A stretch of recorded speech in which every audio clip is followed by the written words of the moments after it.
বিবাদটা আজকের নয়।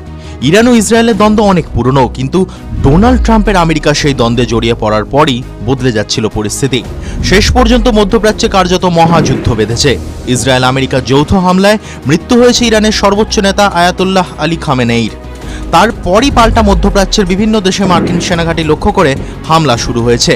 কিন্তু ইরানের এই অবস্থায় আশ্চর্যজনকভাবে চুপ বিশ্বের বেশিরভাগ মুসলিম দেশ। কিন্তু কেন? ইরানের এই দুর্দিনে কেন তারা পাশে দাঁড়াচ্ছে না? কেন অস্ত্র দিয়ে সাহায্য করছে না? ইসরায়েল ও আমেরিকা যৌথ হামলায় আজ বিধ্বস্ত ইরান। বিশ্বের একাধিক দেশের সঙ্গে দৃঢ় সম্পর্ক থাকলেও এখন কার্যত একঘরে খামেনেইয়ের দেশ। বিশ্বের মুসলিম দেশগুলির চুপ থাকার পিছনে নানা কারণ দেখছেন বিশেষজ্ঞরা, আর এই জন্য ইরানকেই কাঠগড়ায় তুলছেন তারা। কি বলছেন বিশেষজ্ঞরা? তাদের বক্তব্য, হিজবুল্লাহ, হামাস, হুতির মতো জঙ্গি গোষ্ঠীকে সাহায্য করে ইরান। জঙ্গি গোষ্ঠী প্যালেস্তিনিয়ান ইসলামিক জিহাদকে সাহায্যের অভিযোগ রয়েছে ইরানের বিরুদ্ধে।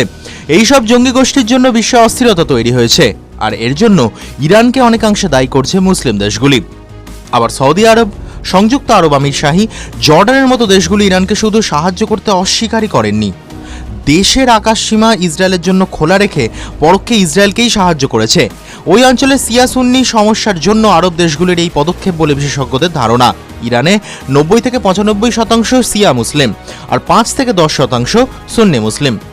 মুসলিম দেশগুলি ইরানের সাহায্যে এগিয়ে তো আসছেই না, উল্টে আরব দেশগুলোতে ইরানের হামলা নিয়ে সরব হয়েছে মুসলিম বিশ্বলীগ। খামেনেইয়ের মৃত্যুর পর ইরান, সৌদি আরব সহ একাধিক দেশে মার্কিন সেনাঘাঁটি লক্ষ্য করে হামলা চালায়। এর নিন্দা করে মুসলিম বিশ্বলীগ এক বিবৃতিতে জানিয়েছে, এই হামলা মেনে নেওয়া যায় না, এটা আঞ্চলিক স্থিতাবস্থা এবং শান্তি সুরক্ষার ক্ষেত্রে বিপজ্জনক। ইরানের পাশে যে তারা রয়েছে তা দেখানোর চেষ্টা করছে পাকিস্তান।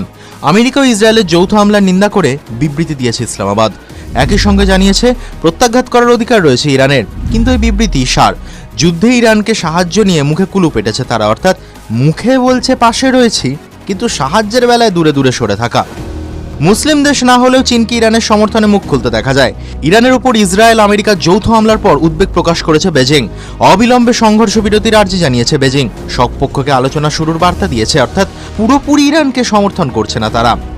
চীনের মতো তুরস্ককেও বিভিন্ন সময় ইরানের সমর্থনে মুখ খুলতে দেখা যায়। এবার ইরানের উপর ইসরায়েল আমেরিকার হামলার নিন্দা করেছে তারা। একই সঙ্গে আরব দেশগুলোতে ইরানের হামলারও নিন্দা করেছে। যুদ্ধ আরও ছড়িয়ে পড়া আটকাতে মুসলিম বিশ্বের কাছে আবেদন জানিয়েছে তুরস্ক। সব মিলিয়ে মুসলিম বিশ্বে কোণঠাসা ইরান।